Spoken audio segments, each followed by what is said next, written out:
Yes we are live now. This is Shivani Singh from examination. हम discuss करेंगे। So friends, कैसे हैं आप सभी? मस्त होंगे। होता है यहाँ पे आई एम शिवानी सिंह। सो बिल्कुल वेलकम है आप सबका आपके अपने यूट्यूब चैनल एग्जामिनेशन हब पर। तो डियर फ्रेंड्स, जैसा आप सब जानते हैं कि हम कंटिन्यू सीटेट जुलाई एग्ज़ाम 2025 की प्रिपरेशन कर रहे हैं और यहीं पे टुडे जो सेशन है वो है CDP previous year questions paper 1 और 2 दोनों ही एग्ज़ाम्स के लिए बेस्ट यहाँ पे सेशन है। ओके, आप सबको पता भी है कि हम पेपर 1 और पेपर 2 दोनों की ही बेस्ट प्रिपरेशन कर रहे हैं CDP की। और इसके लिए एक यहाँ पे खास बात ये है कि हमने CDP में आपकी थ्योरी क्लास भी चलाई हुई है। ओके, थ्योरी क्लास भी हमने चलाई हुई है जो कि स्टार्टिंग से बेसिक से हम चैप्टर वाइज कर रहे हैं। 4 चैप्टर्स यहाँ पे हमारे कंप्लीट हो चुके हैं। देन हार्वर्ड गार्डनर का सिद्धांत इतना बेहतर मैंने सिखाया है, जो भी नहीं जानता बेसिकली बहुत अच्छे एग्जाम्पल्स हैं, बहुत अच्छी जो है डिटेल से मैंने बताया है। सो आप अच्छे से उसे डिस्कस कर सकते हैं। पार्ट यहाँ पे 19 है। इससे पहले हमने 18 पार्ट्स कंप्लीट करा दिए हैं बाय शिवानी सिंह। मेरे द्वारा ही कंटिन्यू सेशन यहाँ पर आपको कराए जा रहे हैं। तो बढ़ते हैं। देखो स्क्रीन पर इंग्लिश और हिंदी दोनों ही लैंग्वेज में आपके MCQ रहेंगे। चलिए, सो MCQ करने का जो टारगेट होगा वही बिल्कुल सिंपल होगा। ओके, और बेसिकली एक अच्छे एग्जाम्पल्स के आधार पे होगा। फर्स्ट क्वेश्चन देखो, इन विच स्टेज ऑफ, यहाँ पे बात की जा रही है लॉरेंस कोहलबर्ग की theory of moral development. Do children ignore the intentions of others and instead focus on authority and the threat of negative consequences। Okay, Lawrence Kohlberg के नैतिक विकास के सिद्धांत के किस चरण में बच्चे दूसरों के इशारे की उपेक्षा करता है और इसके बजाय अधिकार और नकारात्मक परिणामों के जोर पर ध्यान केंद्रित करता है।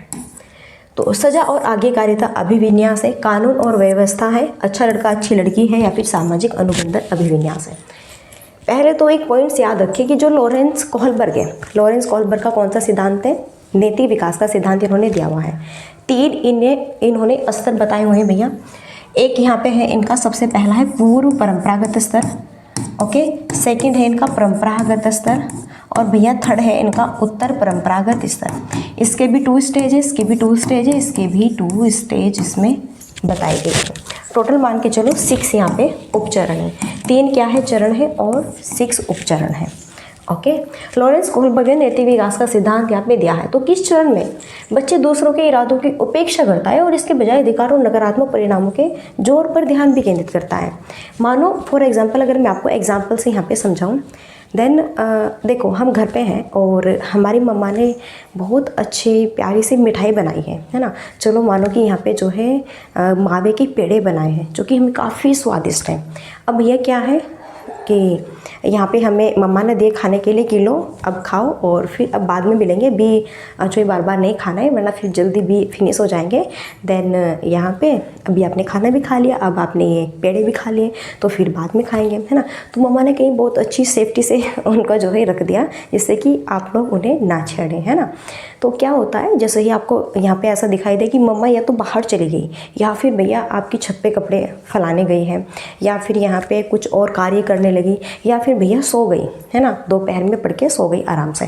तो आप क्या करते हैं, पहले तो भैया जाके आप डायरेक्ट वहाँ पे जाए किचन में जाते हो और ये देखते हैं कि मम्मा ने वो जो मावे के पेड़े वो कहाँ छिपाए हैं। पहले तो आप उन्हें ध्यान से देखते हैं, फिर देखते हैं मावे के पेड़ आपको मिल गए। अब आप उनमें से उठा के खाएंगे या नहीं खाएंगे। तो जब आपके मन में ये रहता है कि अगर मैं उठा के खाऊंगा तो कहीं मम्मा मुझे पिटाई ना करे, सज़ा ना दे कि जब मैंने आपको कहा था भी नहीं खाने हैं, अभी खा लिया है, ज़्यादा खाओगे तो पेट दर्द हो जाएगा, बीमार हो जाओगे। ओके, लेकिन फिर भी मेरा कर रहा है मन खाने का। तो जब आप इस तरह की डायरेक्शन सोचोगे कि हाँ मुझे मम्मा डांटेगी या सज़ा देगी, और फिर आपने पेड़े वहीं पे झुके तो रख दिए, यानी कि आपने जो एक मान्य कर में कहूँ, आपने उन पेड़ों की चोरी नहीं की। ओके, तो आप क्या कर रहे हैं, सजा और आज्ञाकारिता अभिविन्यास के अंतर्गत है और ये स्पेशल होता है। देखो आपने भी बहुत किया होगा ऐसे, कभी कभी कुछ स्पेशल ऐसे खाने की चीज़ आती है ना घर पे कि हमें और अच्छा लगता है कि और खा ले, लेकिन कभी कभी ऐसा होता है कि कम मिलता है तो फिर बाद में भी हम उसकी इच्छा रखते हैं कि चलो बाद में खा लेते हैं। मानो कि कोई चोर है चोरी करता है, कोई चोर है चोरी करता है और अगर उसे ये भी पता है कि अगर मैं चोरी करूँगा तो इसका क्या प्रभाव पड़ेगा, चोरी करने से मुझे दंड या फिर सज़ा भी यहाँ पे हो सकती है, तो भैया वह फिर चोरी नहीं करेगा। तो यही चीज़ें वह सजा और आगे का तभी भी ना वह इस चीज़ को समझ रहा है कि यह गलत है, अगर मैं करूँगा तो मुझे सज़ा भी मिलेगी। तो ये इसलिए आपका फर्स्ट ऑप्शन राइट है। आगे देखो स्क्रीन पर सेकंड क्वेश्चन है। देन यहाँ पे जो हमारा सेकंड क्वेश्चन है बेहतरीन है एकदम। किस तरह के प्रश्न पूछकर बच्चों में समालोचनात्मक सोच को बढ़ावा दिया जा सकता है? वन अधिकार अधिनियम किस वर्ष पारित किया गया था? त्रिभुज के 3 कोणों का योग क्या होता है? पृथ्वी के वायुमंडल की विभिन्न परतों के नाम बताइए। बीजों को अंकुरण के लिए हवा की आवश्यकता होती है, सिद्ध करने के लिए एक प्रयोग की रूपरेखा तैयार कीजिए। तो सेकंड क्वेश्चन ये कहता है किस तरह के प्रश्न पूछकर बच्चों में समालोचनात्मक सोच को बढ़ावा दे सकते हैं? समालोचनात्मक यानी अपसारी सोच, अपसारी सोच यानी कि क्रिएटिविटी थिंकिंग। वहीं जैसा फॉर एग्जांपल अगर मैं आपसे पूछूं, आप बताइए फर्स्ट ऑप्शन में वन अधिकार अधिनियम किस वर्ष, देखो इसका यहाँ पे जो है फाइनली आपका एक ही आंसर होगा। और एक ही आंसर क्या होगा कि भैया आपको 1900 कुछ में हुआ होगा, तो यहाँ पे फिक्स है एक ही आंसर है। इसलिए इसमें हमारी समालोचनात्मक सोच को बढ़ावा कहाँ मिल रहा है? नो, एक ही आंसर पे फिक्स है ये। त्रिभुज के 3 कोणों का योग क्या होता है? ओके, ये भी एक ही आंसर में फिक्स है। पृथ्वी के वायुमंडल की विभिन्न परतों के नाम लिख दो, बता दोगे। सौम मंडल है, समताप मंडल है, मध्य मंडल है, आयन मंडल है, इस तरह से बता दो यही तो है। या फिर कुछ और भी अपनी तरफ से बना दोगे, नहीं फलाना मंडल है, ढिमकाना मंडल है, ये मंडल है, वो मंडल है, नहीं ना। इसलिए हमें यहाँ पे सबसे बेस्ट ऑप्शन होगा 4 कि बीजों को अंकुरण के लिए हवा की आवश्यकता होती है, सिद्ध करने के लिए एक प्रयोग की रूपरेखा तैयार करें। तो जो बीज होते हैं भैया देखो, हम कुछ भी यहाँ पे प्लांट्स पौधे लगाते हैं या फिर हम जो है बीज का अंकुरण करते हैं, अंकुरित करते हैं, तो वह कैसे हम उन्हें बोते हैं, कितने उन्हें पानी की आवश्यकता होती है, कैसे किस माध्यम से कितना जो है यहाँ पे गहरा गड्ढा खोदा जाता है उन्हें बोने के लिए, क्या किया जाता है, सारी चीज़ें, कितना उन्हें टेम्परेचर चाहिए, तापमान, किस सीजन्स में यह आपकी फसल होगी या फिर यह पौधा होगा या फिर यह यहाँ पे जो भी हम उगा रहे हैं। तो उसमें हमारे ढेर सारे क्वेश्चंस होंगे, ढेर सारे आंसर होंगे, ढेर सारे होंगे कि ऐसा होगा कि नहीं होगा। आखिर ये है हवा इसमें कैसे आती है, कैसे नहीं आती है, हवा की आवश्यकता इसे कैसे होती है। तो जब हम भिन्न भिन्न तरह से अलग अलग डायरेक्शन में पहुँच के क्वेश्चंस को खोजने की कोशिश करेंगे, देन वही चीज़ हमारी क्या कहलाएगी, समालोचनात्मक सोच को बढ़ावा दे सकती है। और यही जैसा मैंने कल आपको एग्जांपल भी दिया था कि अगर आपको कोई ये कहे कि आप अगर प्राइम मिनिस्टर बनते हैं तो आप प्रधानमंत्री बन के क्या करेंगे, तो यह भी समालोचनात्मक सोच का ही एक आधार है। फिर आप उसमें बहुत सारे आइडियाज़ लोगे। हाँ, सबसे पहले तो मैं आतंकवादियों को फिनिश कराऊंगा, मैं भ्रष्टाचार रोकूंगा, मैं ये करूंगा, वो करूंगा, मैं देश की तरक्की करूंगा, मैं गलत कार्य नहीं करने दूंगा। इस तरह से सारी चीज़ें कन्फर्म आप जो भी आपके मन में है वो आप बताएंगे, ठीक है। इसलिए 4 ऑप्शन बेस्ट है। नेक्स्ट देखो आगे थर्ड क्वेश्चन है स्क्रीन पर। दिव्यांग छात्रों की शिक्षा के संदर्भ में निम्नलिखित में से किस प्रावधान को राष्ट्रीय शिक्षा नीति 2020 द्वारा बढ़ावा नहीं दिया गया है? जो निगेटिव हो यहाँ पे हमें वो चूज करना है। उपयुक्त इमारती ढांचा है, अनिवार्य विशेष शिक्षा है, प्रत्येक विद्यार्थी के लिए एक शिक्षा और निजी शिक्षक है, उपयुक्त तकनीकी सुविधाएं हैं। तो दिव्यांग छात्र की शिक्षा में मानो कि कुछ बालक है जो कि आपके किसमें आते हैं, दिव्यांग कैटेगरी में आते हैं। वहीं दिव्यांग कैटेगरी में हम उन्हीं बालकों को रखते हैं जो कि या तो आपके श्रवण बाधित है, दृष्टि बाधित है, जो सुन नहीं सकते या फिर जो देख नहीं सकते या फिर जो चल नहीं सकते, एक पैर में कोई प्रॉब्लम से, हाथ में कोई प्रॉब्लम से, इस तरह की अलग अलग यहाँ पे जो है एबिलिटीज़ हो सकती है, ठीक है। तो NEP जो 2020 है ये बड़ी ही फेमस रहती है। तो भैया NEP 2020 इस तरह के बालकों के लिए क्या यहाँ पे प्रावधान देती है? तो ये कहती है कि अगर कोई दिव्यांग, मानो कि कोई दिव्यांग छात्र है, कोई पैर से नहीं चल सकता, तो उपयुक्त इमारती ढांचा आप उसके लिए तैयार करें। मानो उसकी क्लास है, ऊपर है, 2nd फ्लोर पे जाके उसकी क्लास है, तो वह कैसा लेगा? तो उसके लिए आप उसी तरह से ये जो आपने यहाँ पे लेवल विद्यालय का, स्कूल्स का बनाया हुआ है, इसी तरह से सीढ़ी वीढ़ी या फिर समतल इसी तरह से बनाना है आपको, जिससे कि वह बालक अपनी व्हील चेयर को लेके अच्छे से ऊपर जा सके अपने 2nd फ्लोर में अपनी क्लास में। ओके, तो इस तरह का आपको उनके लिए करना होगा। ये तो बेस्ट है, हमें वो बताना है जो नहीं होना चाहिए। प्रत्येक विद्यार्थी के लिए एक शिक्षा और एक ही निजी शिक्षक हो। बिल्कुल, मानो एक क्लास में 30 बच्चे हैं। अब ये जो 30 बच्चे हैं, 30 बच्चों में कुछ बच्चे प्रतिभाशाली है, गॉड गिफ्टेड है, बहुत ही हाई लेवल के, कुछ सामान्य हैं, कुछ आपके जो है एवरेज वाले हैं, सामान्य हैं, कुछ यहाँ पे जड़ बुद्धि, मंद बुद्धि, और यही कुछ आपके दिव्यांग हैं। तो इसका मतलब ये नहीं कि हम सिर्फ और सिर्फ प्रतिभाशाली बच्चों को ही पढ़ाएंगे या फिर हम सिर्फ और सिर्फ उन्हें ही पढ़ाएंगे जो आपके रिच फैमिली से बिलोंग करते हैं या फिर जो काफ़ी सुंदर है दिखने में। इस तरह से कुछ कुछ भी सोच सकते हैं हम। तो ऐसा कुछ नहीं करना है, ठीक है। हमें सभी बच्चों को साथ में पढ़ाना है, वह चाहे श्रवण बाधित है, चाहे दृष्टि बाधित है, चाहे दिव्यांग आपका किसी भी कैटेगरी का है, चाहे वह प्रतिभाशाली है।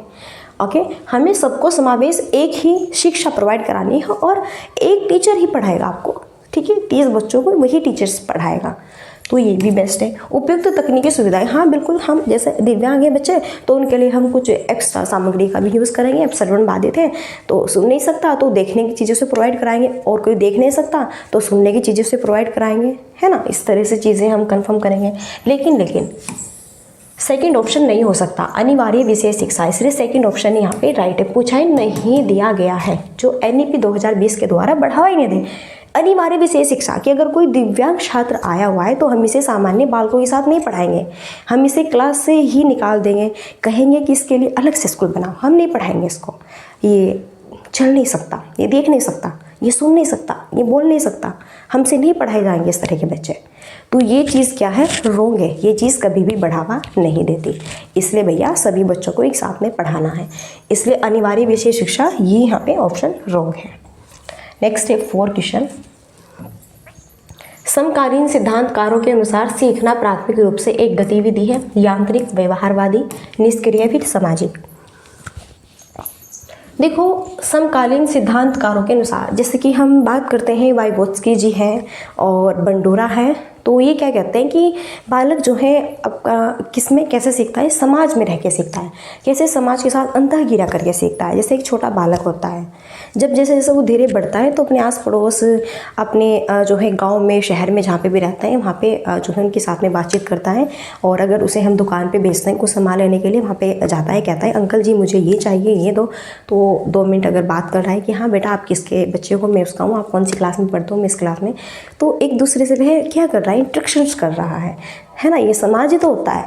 और भाई आपके दोस्त हैं, आपके पड़ोस के दोस्त हैं समाज के, कि मानो उसका वही अंकल है, उसका बेटा मेरा बहुत अच्छा दोस्त है, हाँ उसके घर पे जाते हैं, चाय वाय पीते हैं, अच्छे से बातचीत करते हैं, ओके, आंटी अंकल को अच्छे से नमस्ते करके आते हैं, सारी चीज़ें डिस्कस करते हैं। वो भी आपको कहते हैं बेटा सही से पढ़ना, ये करना, अपने पेरेंट्स का नाम रोशन करना। तो ये सारी चीज़ें जो कंफर्म हम कंटिन्यूटी करते ही रहते हैं, तो यह है आपका क्या कहलाएगा, सामाजिक। देखो, निष्क्रिय नहीं होगा, यांत्रिक भी नहीं होगा, और व्यवहारवादियों की बात नहीं कर रहे हैं। कह रहे हैं कि सीखना प्राथमिक रूप से एक गतिविधि है समाज में। समाज में बालक अलग अलग आधार पर सीखेगा, अलग अलग एक्टिविटी करके सीखेगा, एक दूसरे से बातचीत करेगा, संपर्क करेगा, संप्रेक्षण करेगा। तो बेस्ट हुआ कि नहीं हुआ, इसलिए यहाँ पे 4 ऑप्शन राइट है। और जब समझ आ जाता है तो हम सिर्फ और सिर्फ छोटा ही यहाँ पे अपना एग्जाम्पल्स रखते हैं, ज़्यादा लेंथी नहीं बनाते। 5 क्वेश्चन है। पहले, ब्लैंक के इस्तेमाल से विद्यार्थियों की उपलब्धि में ब्लैंक होने की क्या संभावना है। प्रासंगिक पाठ्यक्रम कमी, सामाजिक सहयोग वृद्धि, शिक्षार्थी केंद्रीय शिक्षा शास्त्र कमी, सामाजिक बहिष्कार सुधार। तो देखो, क्या प्रासंगिक पाठ्यक्रम के इस्तेमाल से विद्यार्थियों की उपलब्धि में कमी होने की संभावना, कमी थोड़ा ही ना होगी, या फिर शिक्षार्थी केंद्रीय शिक्षा शास्त्र होने से भी विद्यार्थियों की उपलब्धि में कमी होगी, नो। बल्कि अगर हमारी जो यहाँ पे एजुकेशन है शिक्षार्थी केंद्रित यहाँ पे होती है तो वो तो बेस्ट है, बाल केंद्रित तो है भाई आज के टाइम में, तो उससे कमी थोड़ा ही ना होगी हमारे सीखने में। सामाजिक बहिष्कार होगा तो उससे विद्यार्थियों की उपलब्धि में सुधार हो। क्या सामाजिक बहिष्कार, समाज से आप जो है निरंतर आपको हटाया जा रहा है, आपको कष्ट दिए जा रहे हैं, दंड सजा दी जा रही है, क्या वह आपके लिए राइट है, नो। बल्कि क्या होगा, सामाजिक सहयोग, सामाजिक सहयोग यहाँ पे आएगा, सामाजिक सहयोग के इस्तेमाल से विद्यार्थियों की उपलब्धि में वृद्धि, यहाँ पे आएगा वृद्धि होने की क्या है, संभावना है। यही कि अगर बालक समाज में सहयोग के साथ में रहेगा, उसके इस्तेमाल से सभी विद्यार्थियों की उपलब्धि में वृद्धि होने की संभावना होगी। यही कहा ना। देखो, कभी कभी ऐसा होता है, हम स्कूल जाते हैं और स्कूल में हमें टीचर्स ने होमवर्क दिया, कभी हमें जो है मैथ्स में ऐसा सम्स दिया जो कि हमसे नहीं हो पा रहा है, होमवर्क दिया। अब भी घर पे जो है पेरेंट्स भी मैथ्स वाले नहीं है, या फिर पहले पेरेंट्स ऐसे हैं कि भाई ज़्यादा भी पढ़े लिखे नहीं, ज़्यादा एजुकेटेड नहीं है, और सम्स जो है हमारा काफ़ी हार्ड है। फिर हम क्या करेंगे, टीचर भी हमारे साथ नहीं है, फिर हम क्या करेंगे, देखो कोई ना कोई तो हमारा फ्रेंड्स होता ही है भाई, है ना, हमारे आस पड़ोस में, समाज में। तो हम उसे बुलाएंगे या फिर उसके पास जाएंगे और उसे हम कहेंगे कि ये जो है, जो भी आपका फ्रेंड है, कि मानो मोहन है, मोहन कि मुझसे ये नहीं हो रहा है और थोड़ा आप मेरी हेल्प करेंगे। मोहन कहेंगे आओ आओ बैठो, पहले तो आपका वेलकम है, बैठो चाय पानी लो। और आप उनकी पेरेंट्स को भी अच्छे से जो है, जो आप नमस्ते वगैरह जो भी कर रहे हैं, ठीक है, वो करोगे, पानी वानी पियोगे, बहुत अच्छा आपका वेलकम होगा एंड आपका एक अच्छा इंट्रैक्शन भी बनेगा और आप उस बच्चे से समझ भी पूछ के आएंगे, आपका सॉल्यूशन भी क्लियर हो जाएगा एंड आपकी समस्या भी प्रॉब्लम हो जाएगी। तो यही तो चीज़ है कि सामाजिक सहयोग के साथ में, कि भाई देखो, ऐसा नहीं होता कि हम अकेले रह के कुछ ना कुछ कर लेते हैं जीवन में, अकेला कुछ नहीं होता। हाँ, जो है समाज है, परिवार है ना, सारी चीज़ें ही मिक्सचर यहाँ पे रहती है। तो इस माध्यम से हमारी प्रॉब्लम सॉल्व हो गई और क्या हुआ, जो भाई यहाँ पे इससे समझ में प्रॉब्लम हो रही थी उसकी उपलब्धि में वृद्धि होने की संभावना। हाँ, आप देखो, टीचर्स को दिखाऊंगा जाके और उसने मुझे अच्छे से समझाया, सब कुछ क्लियर है। Okay, so next 6 question. मूर्त संक्रियात्मक अवस्था के बच्चों को पढ़ाते हुए एक शिक्षिका को क्या नहीं करना चाहिए? जो नहीं करना चाहिए वो बताना है। वर्गीकरण के मौके देना, क्रमबद्ध करने के कार्य देना, ऐसी समस्याएं देना जिनमें अमूर्तता की आवश्यकता हो, मूर्त संसाधन देना। तो सबसे पहले तो ध्यान दें, मूर्त संक्रियात्मक अवस्था ये किसकी है? ये है जीन पियाजे की। आखिर जीन पियाजे जी कहीं नहीं रहते, ये हर एक जो भी हम प्रैक्टिस करते हैं ना, हर एक प्रैक्टिस में जीन पियाजे जी अवश्य आते हैं। तो भैया जीन पियाजे ने 4 अवस्थाएं बताई, संवेदी गामक अवस्था है, पूर्व संक्रियात्मक अवस्था है, मूर्त संक्रियात्मक अवस्था, अमूर्त संक्रियात्मक। संवेदी गामक अवस्था 0-2 लेवल की होती है और पूर्व संक्रियात्मक अवस्था 2 से 7 ईयर होती है। मूर्त संक्रियात्मक अवस्था ये आपकी 7 से 11 साल तक की होती है। अमूर्त संक्रियात्मक अवस्था 11 से 18+ एज की होती है। ओके, तो शिक्षिका को क्या नहीं करना चाहिए? मूर्त संक्रियात्मक अवस्था के बच्चों को पढ़ाते हुए, मानो बच्चा 7 से 11 साल के बीच का है, तो एक टीचर्स को क्या नहीं करना चाहिए उसके लिए? तो वर्गीकरण के उसे मौके, देखो इस टाइम पे जब 7 से 11 की उम्र में होगा तो वह चीज़ों का वर्गीकरण अब जो है सही ढंग से कर पाएगा। यानी मानो आपको टोकरी में यहाँ पे 5 फल दिए हुए हैं, जिसमें कि आपका पपाया है, पपीता है, मैंगो है, आम है, बनाना है, केला है, ग्रेप्स है, अंगूर है और यहाँ पे आपकी लीची है। तो अगर हम आपसे ये पूछे कि बताओ आपको यह जो फल है अलग अलग कैटेगरी के, इनका क्या क्या नाम है, क्या ये सभी फल एक समान है या फिर ये अलग अलग है? तो बच्चा बिल्कुल बताएगा ध्यान से कि हाँ सर, ये जो मैंगो है ये अलग है, ये यहाँ पे लीची, ये फल अलग है और ग्रेप्स अलग है, बनाना अलग है, देन पपाया अलग है। तो आपने सारी चीज़ों का वर्गीकरण अच्छे से बताया यहाँ पे। तो ये हम इस उम्र तक आके धीरे धीरे सीख रहे थे। ऐसा कुछ नहीं होता कि 7 से 11 साल की स्टेज में है हम और हमें ये भी नहीं पता, तो ऐसा तो नहीं होगा।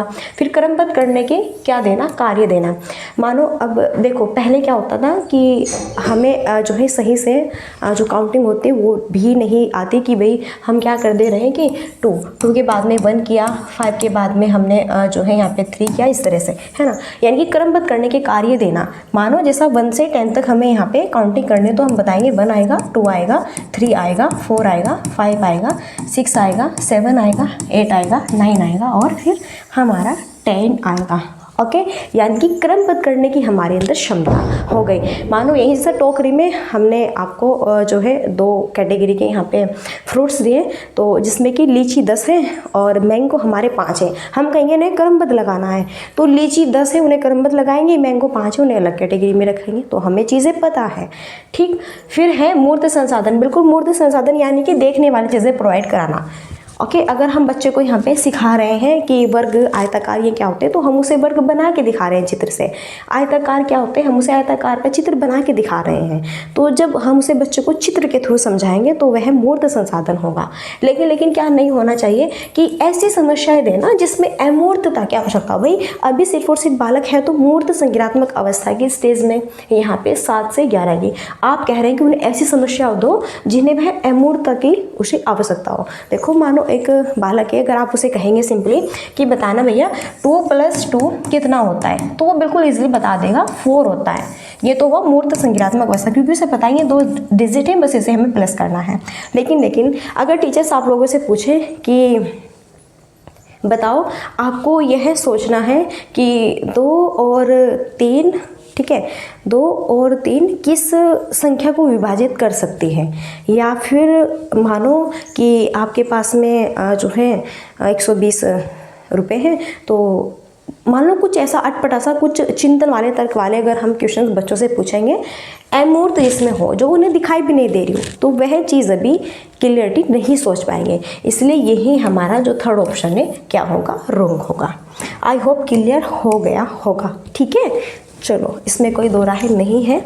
आगे देखो, एक प्रगतिशील कक्षा में अधिगम अंतः क्रिया व संवाद द्वारा होता है, शिक्षकों से अधिगमकर्ताओं के रूप में होता है, निष्क्रिय अभिग्रहण द्वारा होता है, केवल अधिगमकर्ताओं की जिम्मेदारी है, वह शिक्षकों की कोई भूमिका नहीं है। तो सबसे बेस्ट यहाँ पे क्या होगा, देखो एक प्रगतिशील कक्षा में जो अधिगम है वो कैसे होता है। तो भैया अगर बात करें जो एक प्रगतिशील शिक्षा है उसमें अधिगम कैसे होगा। प्रगतिशील कक्षा आपकी वह कक्षा होती है जिसमें कि बच्चों को सक्रिय रूप से खोज माध्यम से एक एक्टिविटीज़ के आधार पर और आलोचनात्मक चिंतन, तर्क वितर्क, सोच विचार संप्रेषण करते हुए सिखाया जाता है। इसमें कोई भी रट्टाफिकेशन इस तरह का कोई भी आपके जो है अंतर्गत क्रियाएं नहीं की जाती। ये होती है प्रगतिशील कक्षा, जो बिल्कुल अच्छी बढ़िया मैच्योर होती है, समावेशी शिक्षा होती है, कक्षा होती है।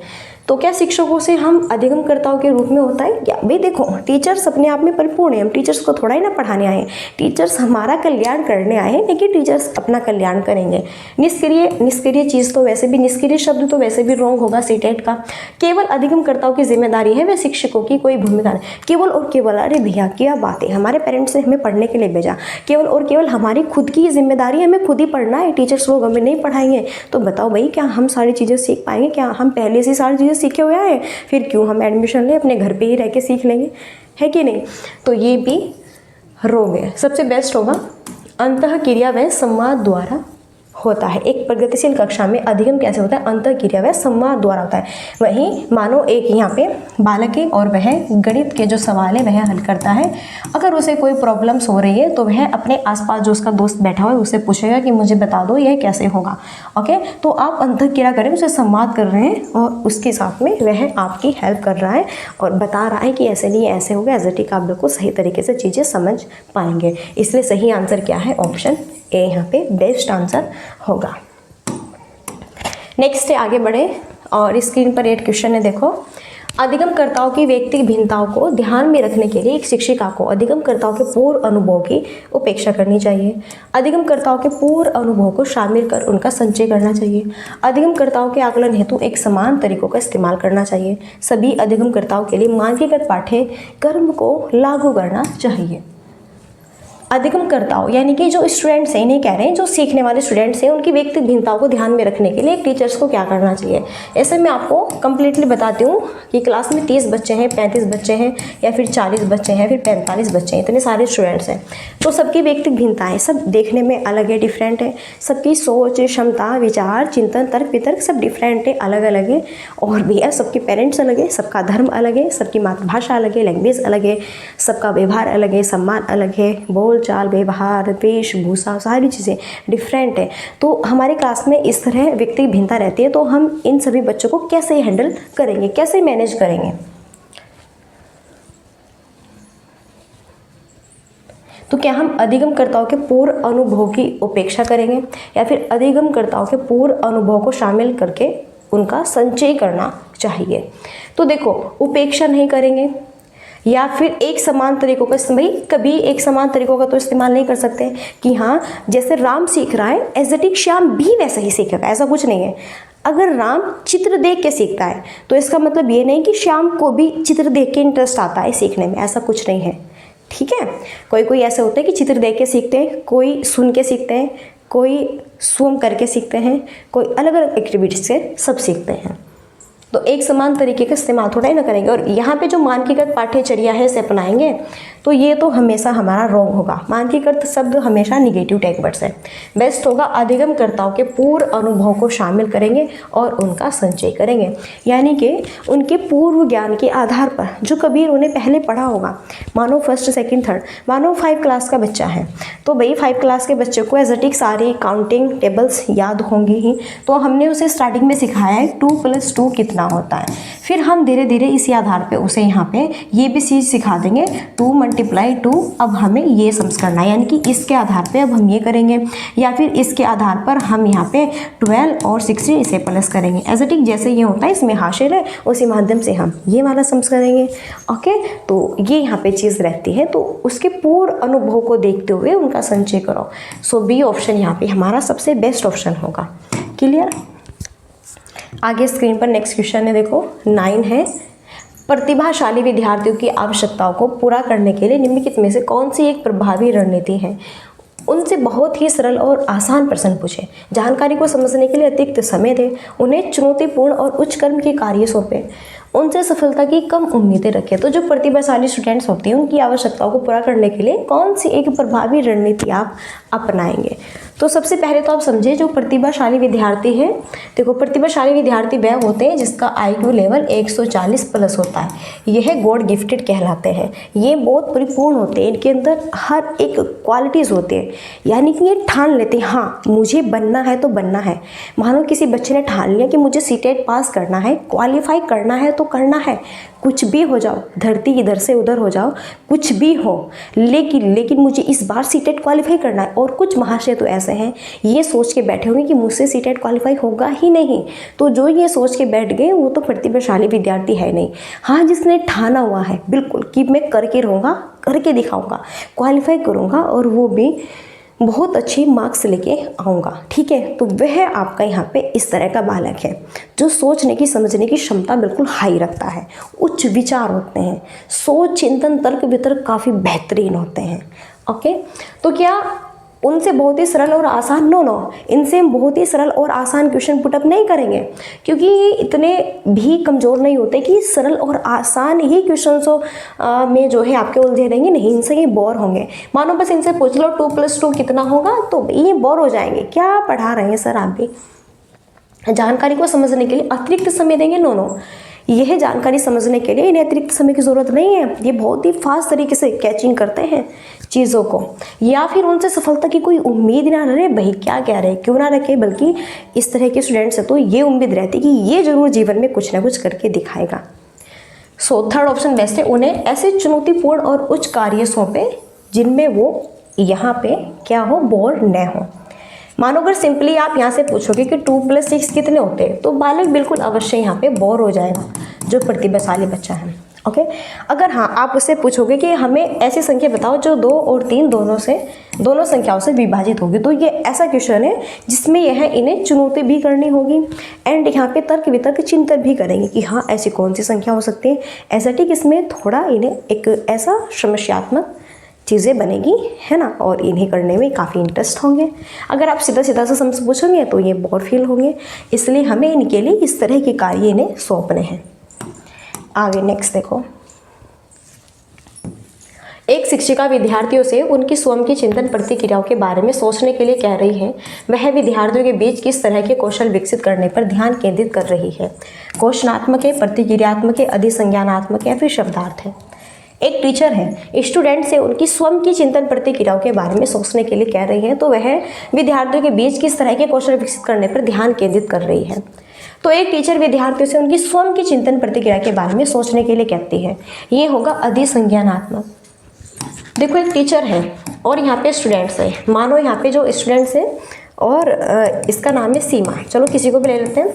तो ये टीचर सीमा से कहती है कि तुम्हें स्वयं खुद सोचना है और खुद ही स्वयं ही चिंतन प्रतिक्रिया के बारे में सोचने के लिए कहती है इनसे, सीमा से, ये टीचर। तो ये क्या करेगी, मानो अपने ही मानो इन्हें कुछ भी सम्स दिया है या फिर कुछ ऐसी यहाँ पे प्रश्नावली दी है जिसे कहा है इस टीचर ने कि आपको स्वयं यह खुद इस पर चिंतन करना है, खुद सोचना है, खुद इसका आंसर ढूंढना है। तो ये क्या करेगी सीमा, मानो अच्छा बढ़िया एकदम हाई लेवल का क्वेश्चन है, तो इसमें अगर थोड़ी सी प्रॉब्लम्स भी होगी तो फिर यह दूसरी कैटेगरी से उसका आंसर खोजने की कोशिश करेगी, लेकिन हाँ सफल अवश्य होगी। तो जब हम स्वयं किसी की हेल्प नहीं, न भाई मुझे रीता की, मीता की, रीना की, मीना की, राम श्याम किसी की हेल्प नहीं चाहिए। ओके, मुझे स्वयं कहा है चिंतन करने की, स्वयं खुद खोजबीन करने की, सो बेस्ट आंसर होगा। अधिसंज्ञानात्मक वही होता है जब हम खुद अपना कार्य स्वयं अपनी सोच विचार विमर्श तर्क वितर्क के आधार पे करते हैं तो वह हमारा अधिसंज्ञानात्मक होगा। ओके, आगे देखो नेक्स्ट हमारा 11 क्वेश्चन है, बहुत ही बेस्ट मस्त क्वेश्चन है। विद्यार्थी सीखने के लिए प्रेरित महसूस करते हैं जब कार्य होता है मूर्त और अत्यधिक जटिल, अप्रासंगिक है, उनकी वास्तविक दुनिया से जुड़ा है, बिल्कुल भी चुनौतीपूर्ण नहीं है। तो विद्यार्थी सीखने के लिए प्रेरित महसूस करते हैं जब कार्य होता है। तो स्टूडेंट्स कब मोटिवेट होते हैं, कब प्रेरित फील करते हैं? जब कार्य कैसा होता है? मूर्त तो काफ़ी जटिल हो गया है, प्रासंगिक ही नहीं है, बिल्कुल भी चुनौतीपूर्ण नहीं है, मूर्त और अत्यधिक जटिल है, नो, बल्कि उनकी वास्तविक दुनिया से जुड़ा हुआ है।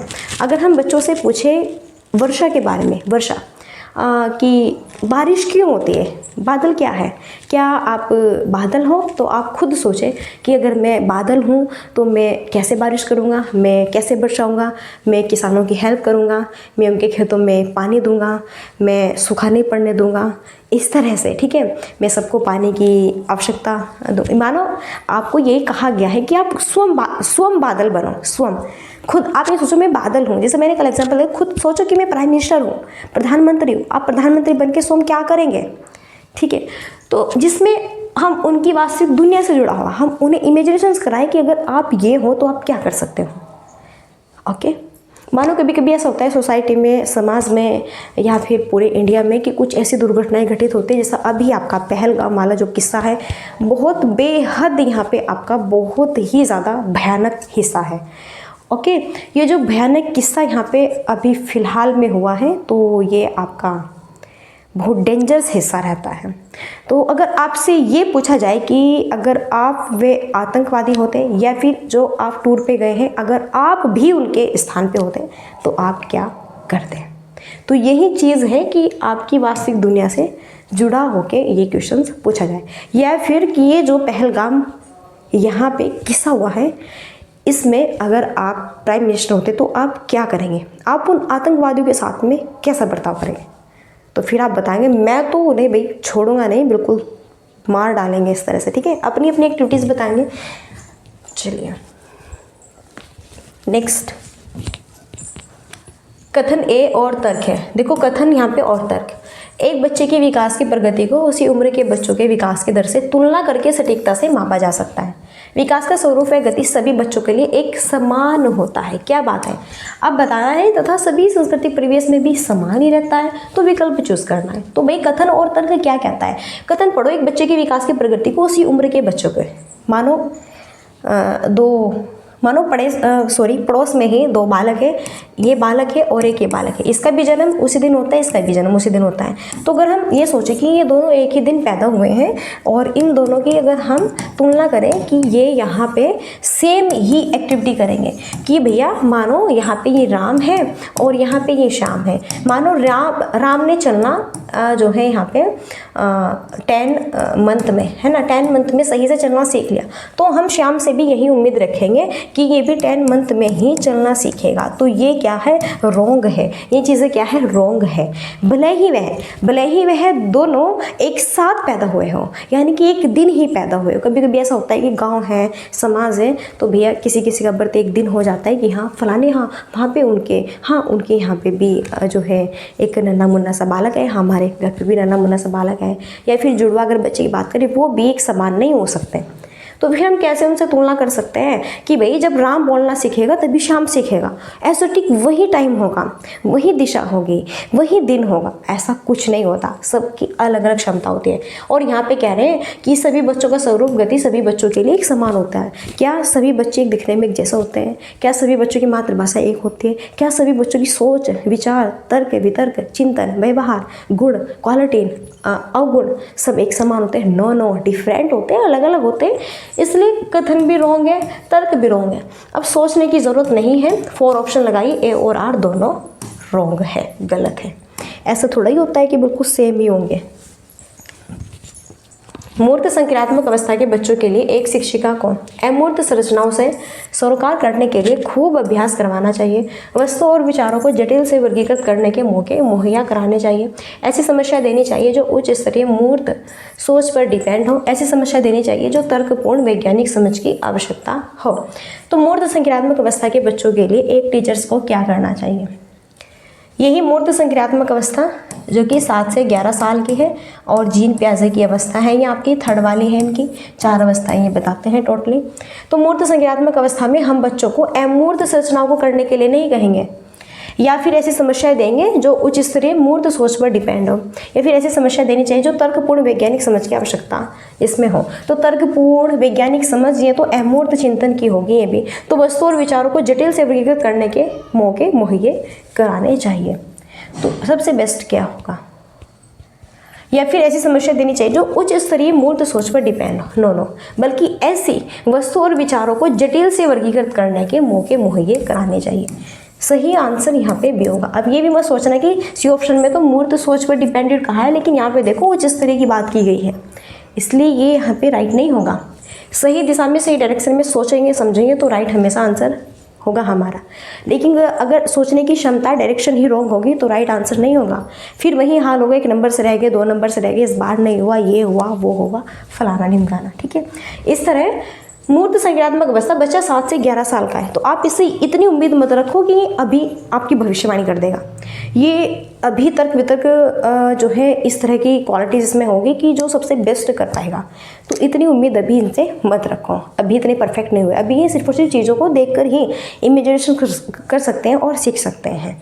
अगर आप इनसे कुछ ऐसे कि बहुत ही हाई लेवल का बताना है तो वो चीज़ इनसे अभी नहीं हो पाएगी, इसलिए सेकेंड ऑप्शन बेस्ट है। ओके, सो फाइनली हमारे सारे MCQ फिनिश हुए और ये मेरी ही क्लासेस है सीटेट EVS की। सीटेट जुलाई एग्जाम 2025 सीटेट EVS, और बहुत ही बेहतरीन क्वेश्चन है। 10 यहाँ पे पार्ट से पेपर 1 के लिए, क्योंकि EVS पोर्शन हमेशा पेपर 1 में ही है ओनली। फिर लास्ट क्वेरी है लाइक शेयर एंड सब्सक्राइब की। सो अगर आपको सेशन अच्छा लगता है मस्त तो बिल्कुल आप कर सकते हैं। सो हम वैसे भी आपको फोर्स नहीं करेंगे, वो आपके ऊपर डिपेंड है अगर आपको करना है नहीं करना है।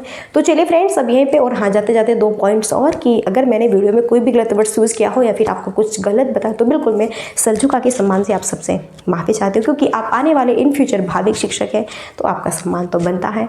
तो चलिए फ्रेंड्स, अब यहीं पर हम अपनी वाणी को देते हैं विराम और मिलते हैं नेक्स्ट सेशन में। और तब तक के लिए so thanks for watching, study and bye bye, take care, जय हिंद, जय भारत, नमस्कार।